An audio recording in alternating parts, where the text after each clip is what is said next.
Welcome to my story farm house. అలా విశ్వనాథ్ కంగారుగా, form హౌస్కా? పిచ్చి పట్టిందా పద్దు నీకు అంటూ మీనాక్షి వైపు చిట్లించిన కనుబొమ్మలతో చూస్తూ మళ్ళీ ఆ ఫామ్ హౌస్కి వెళ్దామంటున్నాడేంటి? అసహనంగా మాట్లాడతారు. అవునండి, అలా అంటున్నాడేంటి? మళ్ళీ అక్కడికెందుకు? మీనాక్షి కళ్ళలో కూడా బెదురు కనిపిస్తుంది. ఏమో, ఒక్కొక్కసారి వీడేం చేస్తాడో వీడికే అర్థం కాదు అంటూ మళ్ళీ అక్కడికెందుకురా అంటారు విశ్వనాథ్. ఇప్పుడు అక్కడికి తప్ప ఇంకెక్కడికి మనం వెళ్ళలేం నాన్న. పార్దు చాలా నీరసంగా మాట్లాడినట్లు అనిపిస్తుంది విశ్వనాథ్కి. ఏం మాట్లాడుతున్నావురా? ఎంతో కష్టపడి ఇక్కడి దాకా వచ్చేసాము. ఇంకో అరగంట ఓపిక పట్టుకుంటే మనం ఇంటికి వెళ్ళిపోవచ్చు పార్దు అంటారు కంగారుగా. అది జరగదు నాన్న, అది చాలా కష్టం. నువ్వేం చెప్పాలనుకుంటున్నావో తొందరగా చెప్పు పార్దు, మాకేం అర్థం కావట్లేదు. నాన్న, నా పరిస్థితి అర్థం చేసుకోండి, వెంటనే వెనక్కి బయలుదేరండి. వీడేంటి ఇలా మాట్లాడుతున్నాడు? అయోమయంగా చూస్తారు మీనాక్షి వైపు. వెనక్కి వెళ్తున్నాడంట. మీనాక్షి కూడా అసహనంగా చూస్తుంది. వీళ్ళ మాటలు వింటున్న శారద, పార్దు ఏం చేసినా బాగా ఆలోచించే చేస్తాడు. తను ఎందుకు వెనక్కి వెళ్దామంటున్నాడో కనుక్కోండి అంటుంది నిరాశగా. వెంటనే విశ్వనాథ్ మళ్ళీ చెవి దగ్గర ఫోన్ పెట్టుకుని, పార్దు వెనక్కి వెళ్ళకమ్మా, నా మాట విను, మా దగ్గరికి వచ్చే నాన్న దీనంగా అడుగుతారు. అయ్యో, పరిస్థితి అర్థం చేసుకోండి నాన్న, మనం ముందుకు వెళ్ళలేం. అలా వెళ్దామనుకుంటే ఇంటికి వెళ్ళేలోపే మన ప్రాణాలు పోతాయి అని చెబుతుండగా విశ్వనాథ్ ఒక్కసారి కళ్ళు తేలేసి ముందుకు చూస్తారు. మీనాక్షి, అందరూ పక్కకు తప్పుకోండి అని గట్టిగా అరుస్తూ మీనాక్షిని పక్కకు తోసేస్తుండగా మిగిలిన వాళ్ళు కూడా ఎందుకు విశ్వనాథ్ కంగారు పడుతున్నారా అని ఆ చీకట్లో ముందుకు చూస్తారు. దూరం నుంచి ఒక పెద్ద ట్యాంకర్ వేగంగా వీళ్ల వైపే దూసుకు వస్తున్నట్లు అనిపిస్తుంది. అందరూ ఒక్క క్షణంలో అక్కడి నుండి జారుకుని పక్కకు తప్పుకుంటారు. మెరుపు వేగంతో వచ్చిన ఆ ట్యాంకర్ వీళ్ల కారుని గుద్దుకుని దూరంగా ఇటుకెళ్ళిపోతుంది. వీళ్ల భయాశ్చర్యాలకు అవధుల్లేవు. భయం నింపుకున్న కళ్ళతో ఆ ట్యాంకర్నే చూస్తున్నారు. ఆ ట్యాంకర్ దూరంగా వెళ్ళి ఒక చెట్టుకు గుద్దుకుని ఆగుతుంది. అందరూ గుండెలపై చేయి వేసుకుంటారు. ఏం జరుగుతుందండి ఇక్కడ?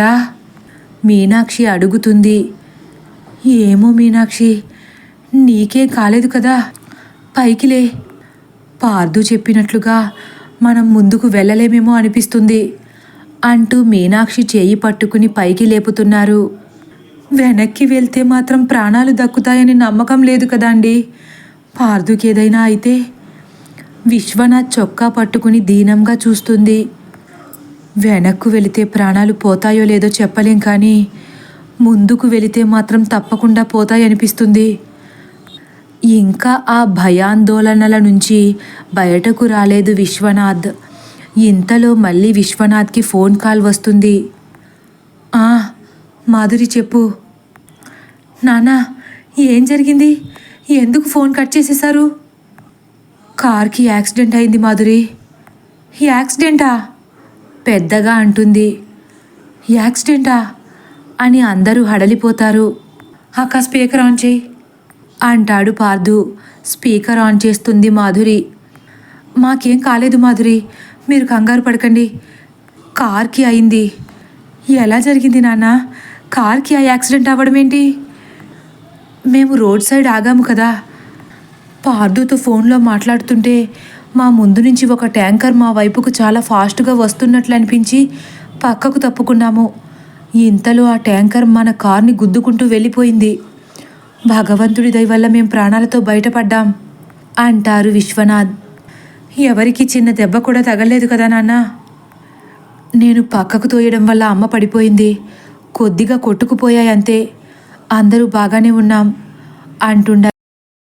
నాన్న, ఇంకా చీకటి పడకముందే మీరు కూడా మన ఫామ్ హౌస్కి బయలుదేరండి చెబుతాడు పార్దు.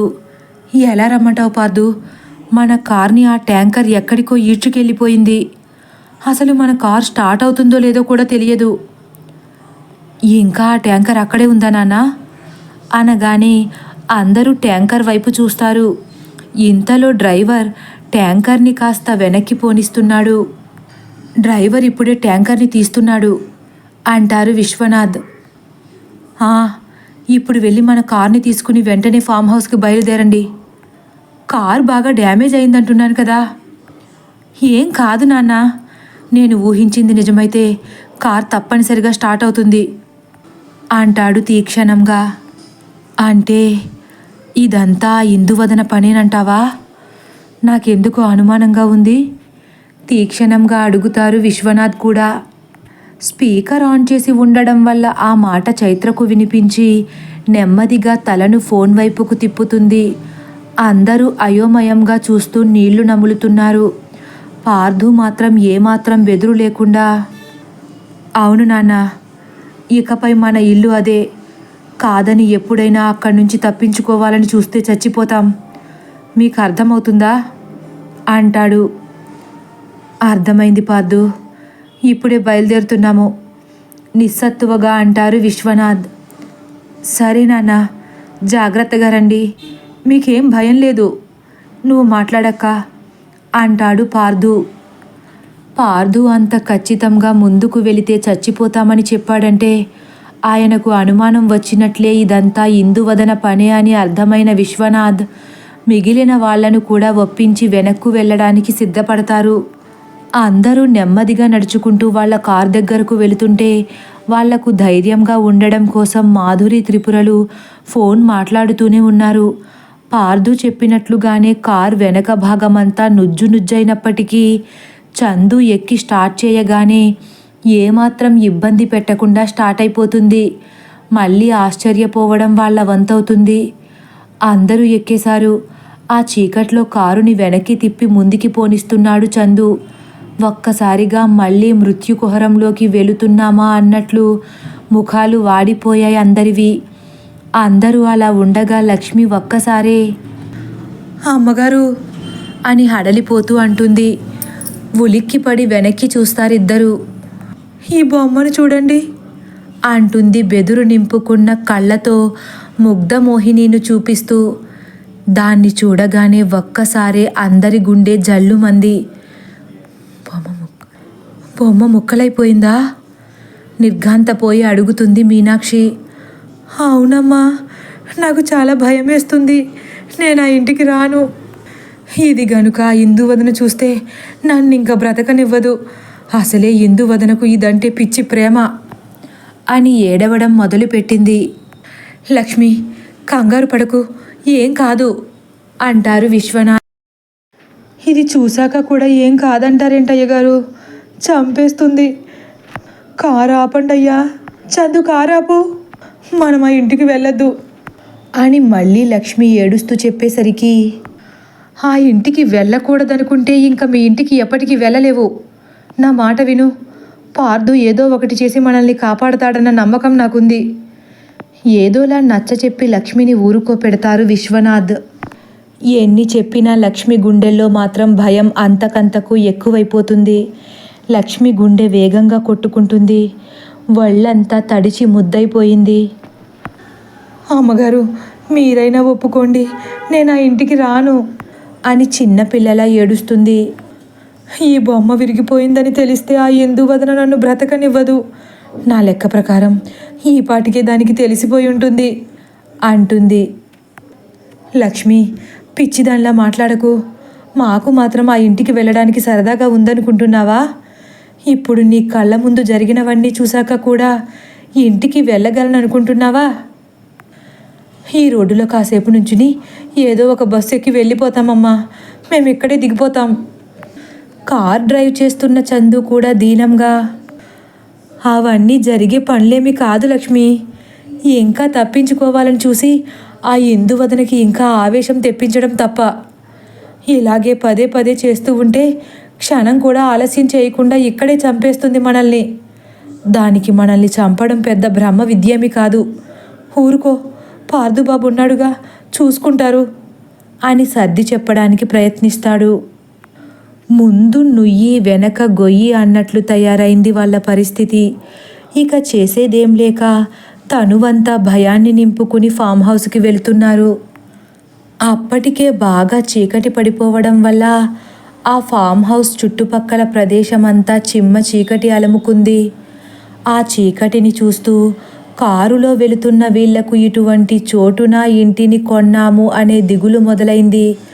కారులో ఏసీ ఉన్నా వీళ్లకు చల్లగా అనిపించట్లేదు. ఆ ఫామ్ హౌస్కి దగ్గర పడే కొలది వీళ్ళ గుండె దడ కొంచెం కొంచెంగా పెరిగిపోతుంది. ఒకరినొకరు దీనంగా చూసుకుంటూ పైకి ఏమీ మాట్లాడుకోలేని నిస్సహాయ పరిస్థితుల్లో మూగబోయిన గొంతులతో నిర్జీవంగా మారిపోయారు. ఇక పార్థు బాధ వర్ణనాతీతం. అటూ ఇటూ గాఢాంధకారం అలముకున్న ఆ చీకట్లో ఆ నిర్మానుష్యమైన ప్రదేశంలో కారుని నడుపుతూ మనసులో తెలియక నా వల్ల చాలా పెద్ద తప్పే జరిగిపోయింది. ఇప్పుడు వీళ్ళందరినీ ఎలా కాపాడాలి? అసలు కాపాడగలిగే శక్తి నాకుందా? లేదని నిరాశపడి వదిలేయడానికి లేదు. నా ప్రాణం పణంగా పెట్టైనా వీళ్ళను కాపాడుకోవాలి. నన్ను నమ్మి వచ్చిన వీళ్లకు చిన్న ఆపది కూడా దరిచేరనివ్వకూడదు. వీళ్ళని అసలు ఏ విధంగా కాపాడాలి అని భయపడుతూనే ఇంకో పక్క తనకు తాను ధైర్యం చెప్పుకోవడానికి, లేదు పార్థు, ధైర్యంగా ఉండాల్సిన నువ్వే ఇలా నిరాశపడడం మంచిది కాదు. వీళ్లను నువ్వు కాపాడగలవు. ఆ ఇందువదన నిన్ను భైరవవర్మ అనుకోవడమే ఈ సమస్యకు పరిష్కారం కావచ్చు. ఆ విధంగా ఆ పరమేశ్వరుడు నీకు ఓ దారిని చూపించాడనుకో. పోతే నీ ఒక్కడి ప్రాణమే పోవాలి తప్ప నీతో ఇంకో ప్రాణం తోడు రాకూడదు. శివ, నిన్ను ఎప్పుడు భక్తితో పూజించడమే తప్ప పెద్దగా కోరికలేమీ కోరి ఎరుగను. కానీ ఇప్పుడు నువ్వు తప్ప వేరే దిక్కు లేదనిపించే పరిస్థితి తీసుకొచ్చావు. కాబట్టి ఈ చిక్కు నుండి మమ్మల్ని బయటపడేయాల్సిన బాధ్యత కూడా నీదే. ఒకవేళ ఆ ఇందువదన వల్ల నా ప్రాణానికి ప్రాణంగా ప్రేమించే నా వాళ్ళకి ఏ ఆపద కలిగినా నాకు నీపై నమ్మకం సడలిపోతుంది. ఎన్నాళ్ళు నేను పూజించింది దేవుణ్ణి కాదు, ఒక రాయిని అన్న ఊహ నాలో నాటుకుపోతుంది. ఈశ్వరా, నీ ఉనికిని నిరూపించుకునే సమయం వచ్చింది. నాపై దయ ఉంచి నా వాళ్ళను కాపాడే మార్గాన్ని నాకు చూపించే శక్తిని ప్రసాదించు అనుకుంటూ ఎలాగైతే ఆ గులాబీ తోట దగ్గరకు చేరుకుంటారు. ఇంతలో వాళ్ళ కారు ముందు ఒక తెల్లని ఆకారం ప్రత్యక్షమవుతుంది. ముందున్న మురారి పెద్దగా అరుస్తాడు. పార్థు సడన్ బ్రేక్ వేస్తాడు.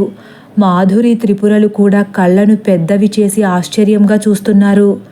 ఇంతలో ఆ ఆకారం మాయమైపోతుంది. అందరూ ఒక్కసారే ఊపిరి పీల్చుకుని, తొందరగా పోని పార్థు అంటాడు మురారి. కార్ స్టార్ట్ చేస్తున్నాడు పార్థు. ఇంతలో చైత్ర పార్థు భుజంపై తట్టి రోడ్డుకు ఆ పక్కగా ఉన్న గులాబీ తోట వైపుకు చూపుడు వేలు చూపిస్తుంది. తదుపరి భాగం కోసం వేచి ఉండండి. ఒకవేళ నా కథ కానీ మీకు నచ్చినట్లయితే లైక్ చేసి సబ్స్క్రైబ్ చేయడం మర్చిపోకండి. Thank you for watching.